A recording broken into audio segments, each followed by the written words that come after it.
In 2001, you published this extraordinary booklet of your own personal work, stories and poems that you created over the years. How did it come about to become a booklet? Because the English teacher at Kersey High School, hired by my husband, who was principal of high school, said she'd help me fix one. We were going to have one so we could sell it at the convention, the German-Russian convention in Denver. Oh, now, the German-Russian convention is something that happens every year, every 5 years? How did that come about? I think it's every year they have it. I see. And when you went to the convention, it was a gathering of German, Russian, Americans from all over the United States? Colorado. Oh, from Colorado. Okay. Well, I think there were some other states too, I'm not, Right. And this was a collection of people with German, Russian ancestry. That's right. And you, of course, have extraordinary German, Russian Oh, I'm history. just strictly that. I'm not a Russian, but I'm pure German. Right. But my dad was a Russian citizen. Oh, he was? Yes. Okay. And then your parents came to the United States when? I think it was between 1916 and 1917. In the worst of times in Russia. Yes. They were escaping Lenin's tyranny. Right. And my dad came here. He was 18 years old. And I think I got the date wrong there, about 1918. I think that's when they got married. Okay. It was a little before then that they came. So your parents had already met, and they were already married in Russia, or they came, Oh, no. they met here? Oh, no. My dad left his girlfriend back in Russia and came here to the United States. And he got a job working at Eaton at a farm. And how he met my mother was he was feeding cattle, and they had their feed bins along the road. And she happened to come along with her horse and buggy, and they met. And my mother was born in Denver. She was a naturalized citizen. But she lost her citizenship when she married my father because he was a foreigner. That was the law then. Well, explain that. She had been born in the United States. She was born in the United States, and she by was Russian parents. Yes. German parents. Yes. And my dad, he had to take naturalization papers out. But since she was American born and she married at the time it was the law. Yeah. If you married a foreigner, your citizenship was taken away. Your American citizenship was taken away. Yeah. How strange. And she later had to become naturalized just like my dad, even though she was born here in America. That was the law. I'd not heard of that. Nobody's heard that. They can't believe that. Yeah. So then when he became naturalized, she did at the same time, or did they do it separately? No. One after the other? See, they got married. This was after they were married that he applied for naturalization papers. Right. And then she took hers out too, because she had lost hers when she married him. How long had he been in the country then before he met her? Approximately 2 years. 2 years, okay. And what ages were they when they met? Now you ask me questions. We can look it up, but they were young people. It wasn't that. I imagine they were about 24, 25. Early 20s then. Yeah. Early 20s, Early yes. 20s, right. And what was she doing again? My mother? Yeah. Well, she was just helping her brother's farm. She cooked the meals and worked the meats and did the field work and took care of their clothes and that because their dad had passed away and the mother just was running the farm with 4 brothers. Mm-hmm. So that what would be your grandparents, her parents, had come from Russia. Yeah, but they came from Norka, Russia, and. Well, yeah. So your grandparents on your mother's side were immigrants from Russia, Right. and they had set up a farm. No, they had settled in Denver. That's where she was born. It was called Globeville. It was a German settlement. That's where she was born. Which is sort of near Commerce City. Yeah, that's Yeah. right. And then they moved to Eaton, where they started farming and got a farm. Yeah. So traditionally in the family, they had been farmers. Their ancestors were farmers. They were all farmers. All farmers. So that's when they knew when they came to Colorado. Yes. That was the profession they already had to. That's right. To earn a living. Yeah. Okay. So that takes up to the time when you were born, which takes us to Windsor, right? I was born in Windsor on the first Labor Day celebration in Colorado, September 1st, 1921. And I'm as old as the first two paved streets in Windsor. The night they opened those streets for the first Labor Day dance is the night I was born. And I always told my mother, I said, those streets have been repaired since, and I'm in need of repair.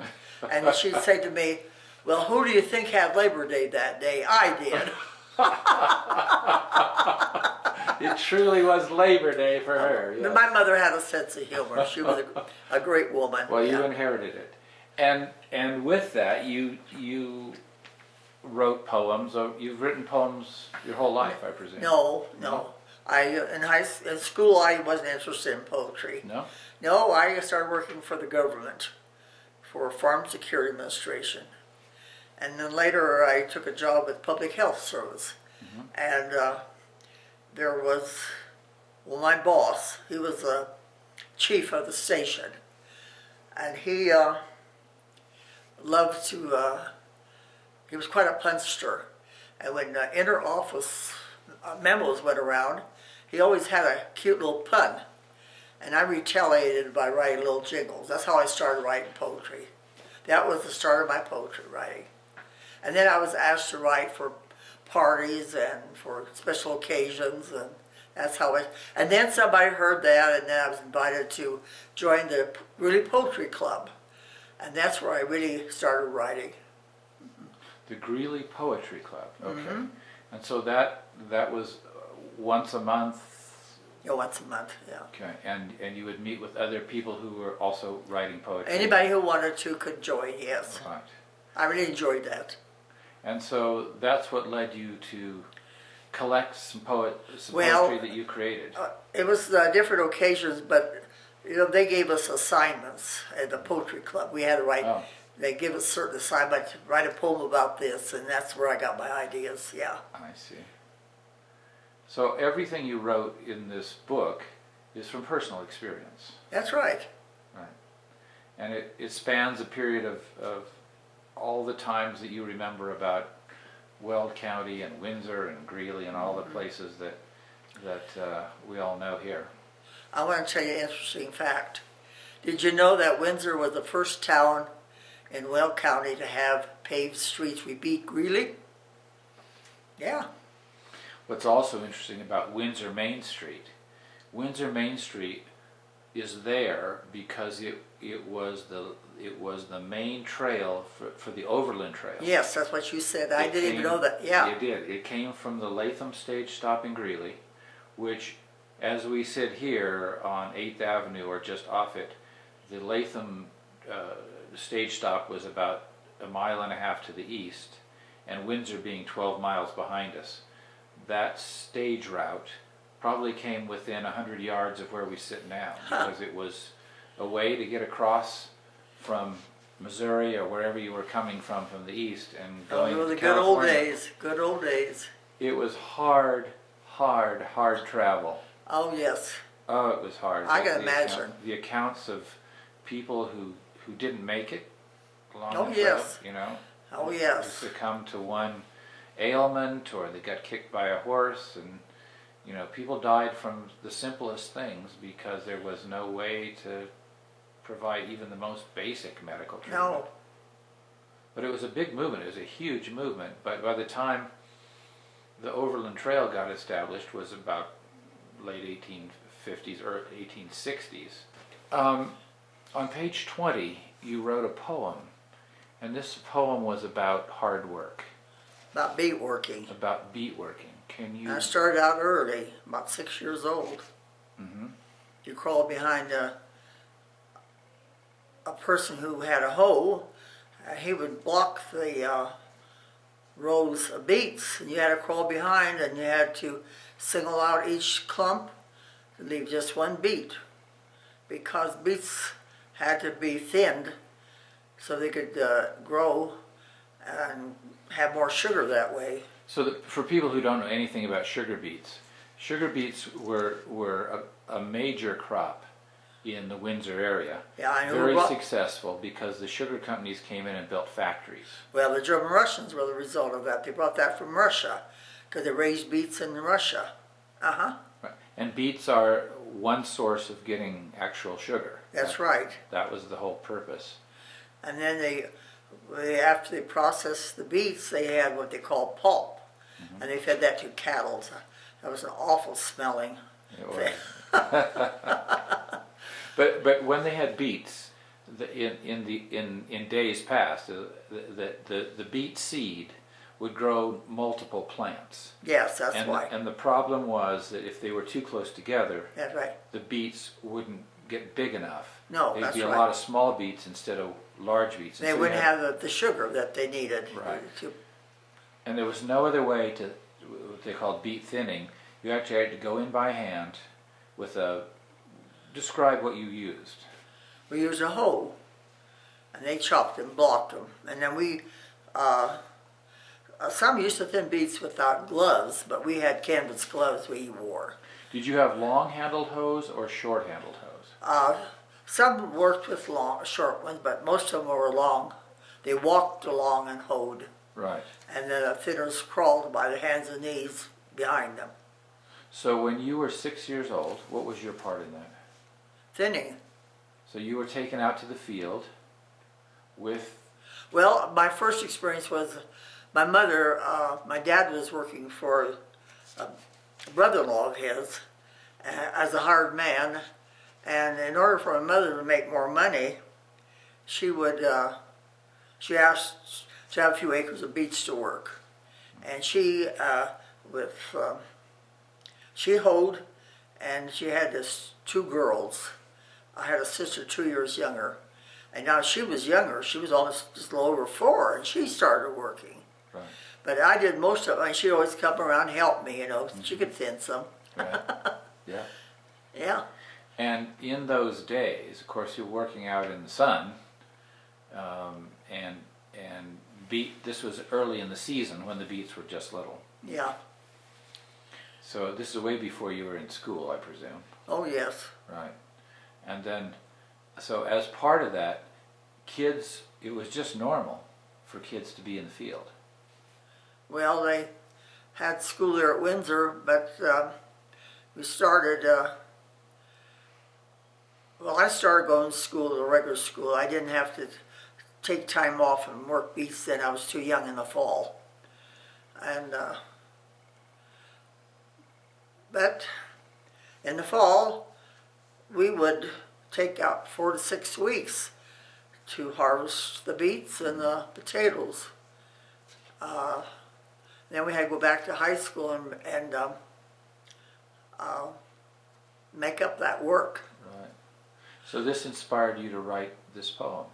Pardon? And this inspired you to write this poem, and this is this is a recollection. But then later on, as we did a lot more work, with the beets. We had a home and keep the weeds away, and then in the fall we had to top them. Right. But fortunately now they have machines that do all that. Yeah. So I wrote this. How much closer to Earth can one get? Sunbeams are dancing across the field in a hot wave. Sounds of bees and flies are buzzing here and there. The droning of an airplane flying way up high, attuned to the meadowlark's song floating in the air. Down on our hands and knees and rows run endlessly. We crawled up and down, round and round, thinning each thick clump leaving only just one, to the steady beat of the hose chop chop sound. After each round, we would quench our thirst with cool water from a canvas bag under a burlap sack. Nothing ever really tasted so good. Then back on our knees, the clumps to attack. As we crawled, we'd think of a million things, especially how nice to sit under a tree's cool shade. We'd think of friends going to the mountains or swimming, and here we were in the heat. They really had it made.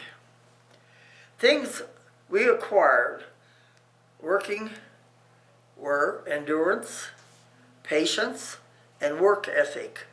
But let me tell you this, thinning beets was really no picnic. And a poem by Edna Huwa.